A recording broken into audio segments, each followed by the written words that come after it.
Movie के start होते ही हमें एक लड़का ट्रेविस दिखाया जाता है जो उस वक्त एक होटल में रूम ले रहा होता है। और जब वो अपने रूम में जाता है तो वहाँ पर पहले से ही रहने वाले दो लोग, जिसमें लड़के का नाम विक्टर और लड़की का नाम एंका होता है, बस वो रूम खाली करके जा ही रहे होते हैं। तब ट्रेविस उन दोनों को ड्रिंक ऑफर करता है और ड्रिंक लेने के बाद एंका नहाने के लिए वॉशरूम में जाती है। थोड़ी देर गुजरने के बाद विक्टर एंका से कोई बात पूछने वॉशरूम में जाता है और जब वो वहाँ जाता है वो चिल्लाने लगता है और ट्रेविस को भी वहाँ बुला लेता है। ट्रेविस काफी शॉक्ड हो जाता है और बहुत सोच समझने के बाद वो वॉशरूम में जाता है। तब वो देखता है कि एंका बेहोश है। विक्टर ट्रेविस को एम्बुलेंस बुलाने का कहता है, लेकिन देखते ही देखते उससे भी कुछ होने लगता है और फिर वो भी बेहोश हो जाता है। थोड़ी देर बाद कुछ लोग वहाँ आते हैं और उन दोनों को उठाकर ले जाते हैं और यहाँ पर एक बड़ा सीक्रेट रिवील होता है कि ट्रेविस ने उन दोनों के ड्रिंक में कुछ मिला दिया था जिसकी वजह से वो बेहोश हुए थे। और यही नहीं, वो एलीट हंटिंग क्लब के लिए काम भी करता है। विक्टर को जब होश आता है तब वो देखता है कि वो एक लॉकअप में बंद है। तब उसे कुछ भी समझ नहीं आ रहा होता कि वो यहाँ तक आखिर कैसे पहुँचा। और इतनी ही देर में दो गार्ड्स वहाँ पर आते हैं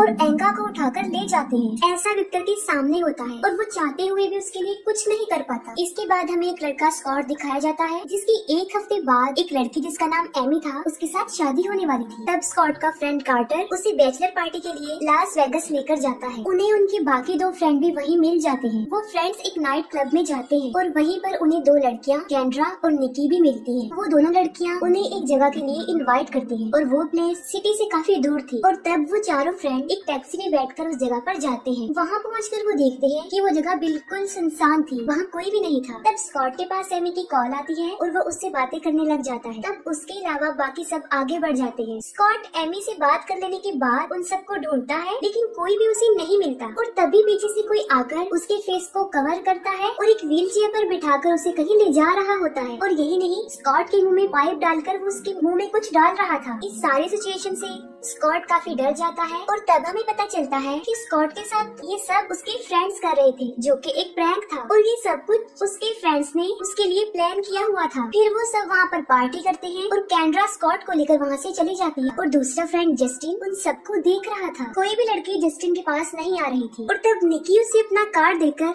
माइक के साथ वहाँ से चली जाती है। दूसरी तरफ हम स्कॉट और कैंड्रा को देखते हैं, लेकिन स्कॉट उसे मना कर देता है क्योंकि एक बार पहले भी एमी से चीट करते हुए पकड़ा गया था और दोबारा वो ये गलती नहीं कर सकता था। और इतनी ही देर में माइक और निकी भी वहाँ पर आ जाते हैं। तब स्कॉट और कैंड्रा उन्हें अकेला वहीं पर छोड़कर चले जाते हैं। अचानक से स्कॉट की तबीयत खराब होना शुरू हो जाती है और वो उस क्लब से बाहर आ जाता है। और तब वो देखता है कि वो टैक्सी ड्राइवर अभी तक वहीं खड़ा हुआ है। तब उसे देखकर वो वापस अंदर जाने की कोशिश करता है, लेकिन वो दरवाजा लॉक हो चुका था। देखते ही देखते वो बेहोश हो जाता है और तब वो टैक्सी ड्राइवर उसके पास आकर खड़ा हो जाता है। इसके बाद हमें दिखाए जाते हैं एलीट हंटिंग के कुछ लोग जो कुछ लोगों को लेकर जा रहे होते हैं। नेक्स्ट मॉर्निंग जब स्कॉट को होश आता है तब वो देखता है कि वो होटल में अपने रूम में कार्टर और जस्टिन के साथ है। तब उसे बिल्कुल भी याद नहीं आता कि वो आखिर यहाँ पर कैसे पहुँचा। वहाँ पर माइक नहीं होता। तब स्कॉट उनसे माइक के बारे में पूछता है, जिस पर वो लोग आंसर करते हैं कि वो निकी के साथ गया था और अभी तक वापस नहीं आया है। ये सुनकर स्कॉट उसे कॉल करता है, लेकिन उसका मोबाइल भी ऑफ होता है। तब वो लोग सोचते हैं कि शायद माइक वापस आ जाएगा, लेकिन असल में माइक भी एलीट हंटिंग क्लब के लोगों का शिकार बन चुका था। उन्होंने उसको भी एक लॉकअप में बंद किया हुआ था। माइक खुद को उस लॉकअप में काबा कर काफी पैनिक हो जाता है और तभी दो गार्ड वहाँ पर आते हैं और उसे वहाँ से निकाल कर ले जाते हैं। वहाँ से ले जाने के बाद वो लोग उसे एक चेयर से बांध देते हैं और यहाँ पर हम देखते हैं कि चेयर पर उसे डिस्प्ले के तौर पर बिठाया गया था और बहुत से अमीर लोग उसकी नुमाइश के लिए इर्द गिर्द बैठे हुए थे। वो सब लोग माइक की तरफ से आपस में बेट लगा रहे थे, जैसे कि वो अपनी जिंदगी की भीख मांगेगा या फिर पैसों का लालच देगा या फिर अपनी फैमिली का वास्ता देकर जान बचाएगा।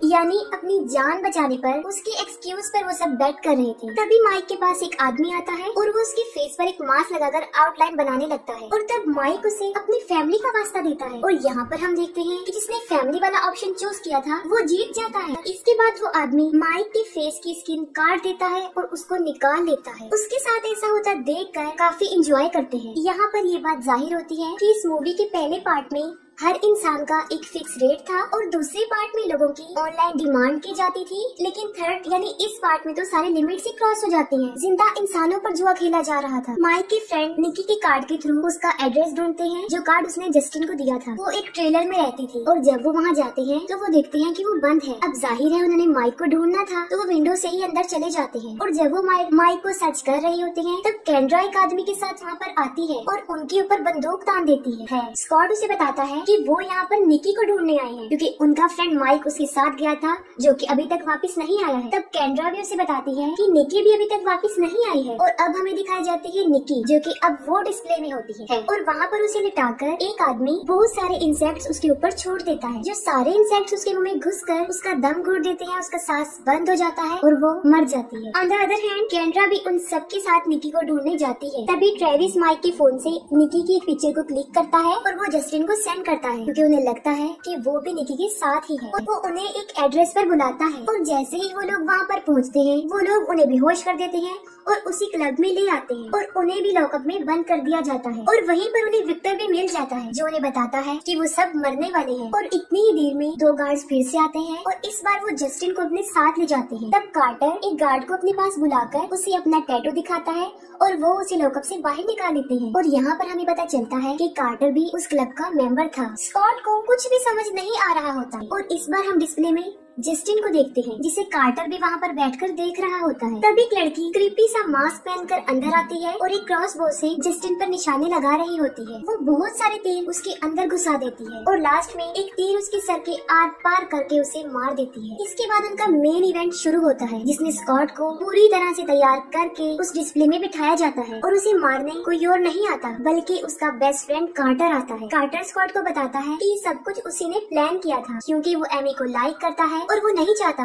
कि एमी उससे शादी करे। और वो कहता है कि अब जबकि स्कॉट ने मर जाना है जिसके बाद वो एमी को दिलासा देगा और उससे शादी कर लेगा। लेकिन उसके प्लान में एक डिफिकल्टी आ जाती है और वो ये थी ट्रेविस बिल्कुल ठीक वक्त पर स्कॉट को आजाद कर देता है क्योंकि ऑडियंस की यही डिमांड थी। तब स्कॉट और कार्टर की काफी लड़ाई होती है और स्कॉट उसे मार कर काफी जख्मी कर देता है और वहाँ से चला जाता है। दूसरी तरफ विक्टर एक गार्ड को मारकर लॉकअप से बाहर तो आ जाता है लेकिन दूसरे गार्ड को मारने की वजह से वो खुद भी मर जाता है। स्कॉट एक रूम में जाता है जहाँ पर मरे हुए लोगों का सारा सामान पड़ा हुआ था। वहाँ से वो एक फोन ढूंढकर पुलिस को कॉल कर देता है लेकिन ट्रेविस जब वहाँ पर पहुँचता है तब तक बहुत देर हो चुकी थी और पुलिस उस जगह के लिए निकल भी चुकी थी और तब वो सारे क्लाइंट्स को बिल्कुल सही सलामत वहाँ से निकालने लगते हैं। स्कॉट केंड्रा को लॉकअप से बाहर निकाल के वहाँ से भागता है। तभी पीछे से ट्रेविस केंड्रा पर शूट करता है और उसे मार डालता है। इसके बाद ट्रेविस स्कॉट पर अटैक करता है लेकिन किसी तरह स्कॉट उसे मार डालता है। दूसरी तरफ उस जगह का ऑनर फ्लेमिंग वहाँ से भागने लगता है लेकिन कार्टर उसकी कार में ही छुपा हुआ था और वो उसे मार कर उसकी कार लेकर वहाँ से चला जाता है। वो स्कॉट को भी वहाँ से बाहर निकलता हुआ देख लेता है और कार से उतरकर जल्दी से वो मेन गेट को लॉक कर देता है और तब स्कॉट अंदर ही बुरी तरह फंस जाता है और उस बिल्डिंग में बहुत बड़ा ब्लास्ट हो जाता है। फिर हमें दिखाया जाता है कार्टर जो स्कॉट की डेथ होने के बाद एमी को हौसला दे रहा था और तब एमी रात को उसे यही रुकने का कहती है। सब कुछ वैसा ही हो रहा था जैसा कार्टर चाहता था लेकिन स्कॉट अभी मरा नहीं होता, वो अभी भी जिंदा होता है और वो दोनों मिलकर कार्टर को बेसमेंट में ले जाकर उसे वहाँ बांध देते हैं और वहीं पर स्कॉट उसे एक भयानक मौत देकर अपना रेवेंज ले लेता है। यहाँ पर स्कॉट का बदला पूरा हो जाता है और बुराई का बुरा अंजाम होता है। वो दोनों मिल जाते हैं और उनकी हैप्पी एंडिंग हो जाती है और इसी के साथ मूवी भी एंड हो जाती है।